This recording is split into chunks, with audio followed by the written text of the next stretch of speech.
Halo Sobat Bener Aksara, kembali lagi kami di hadapan Anda dengan berita yang menarik.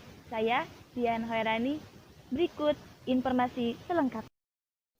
Indonesia masih dipanaskan dengan berita sengketa pemilihan presiden 2024 tentang gugatan dari Paslon 1 Anies Muhaimin dan Paslon 3 Ganjar Mahfud terhadap mengapa Paslon 2 Prabowo Gibran bisa lolos dan mendapatkan suara terbanyak yang dianggap sebagai kecurangan oleh Paslon 1 dan 3. Sampai-sampai Ganjar Mahfud dan Anies Muhaimin, pemohon dalam sidang sengketa pemilihan presiden untuk mendiskualifikasi Paslon 2 sampai pencoblosan ulang.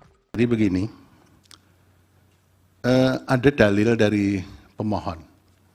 Kedua pemohon itu yang menyebabkan Mahkamah memerlukan penjelasan dari Bapak Menko dan Ibu Menteri Keuangan. Begini juga, untuk pendidikan, karena sidang Mahkamah Konstitusi itu mendapat perhatian publik yang sangat luar biasa. Tidak saja di nasional, tapi juga internasional. Saya pada waktu terakhir ditugaskan Mahkamah Konstitusi ke Venice, itu ada pertemuan Biro MK sedunia, saya hadir di sana. Para ketua asosiasi MK yang hadir di situ dari seluruh dunia, benua-benua itu mewakili benua-benua, menanyakan kepada saya mengenai Pilpres dan Pileg di Indonesia. Jadi ini mendapat perhatian yang sangat luas, sehingga ada pendidikan sosial, ada pendidikan politik yang harus kita lakukan dalam persidangan ini.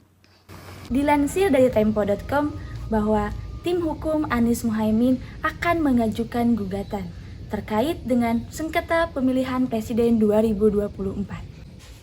Perkembangan sidang yang telah dilakukan tidak hanya mengenai hasilnya saja, tetapi juga proses dan substansinya terkait pelanggaran konstitusi beserta kecurangannya. Mahkamah Konstitusi telah melaksanakan sidang sengketa pemilihan presiden 2024 ini pada Jumat 5 April 2024. Namun, untuk hasilnya akan diumumkan pada tanggal 22 April 2024. Dalam sidang sengketa pemilihan presiden yang dilakukan dari tanggal 27 Maret sampai tanggal 5 April kemarin, diketahui bahwa Presiden Jokowi tidak dipanggil ke persidangan karena beliau merupakan simbol negara yang harus dijunjung tinggi. Maka Mahkamah Konstitusi memanggil penggantinya, yakni pembantu presiden yang terdiri dari 4 Menteri Kabinet Indonesia Maju yang relevan dengan dalil kubu Anies Muhaimin dan Ganjar Mahfud.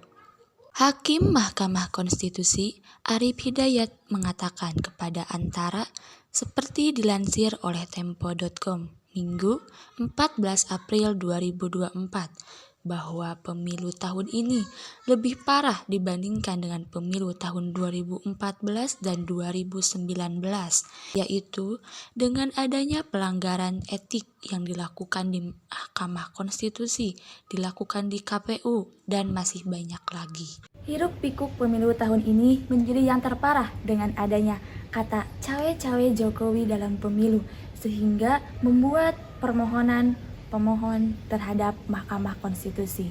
Selain itu, dugaan keberpihakan Presiden, ASN, dan ketidaknetralan TNI Polri, sehingga Mahkamah Konstitusi memanggil keempat menteri untuk dimintai keterangannya berdasarkan dalil kubu Anies Muhaimin dan Ganjar Mahfud benar ada atau tidaknya.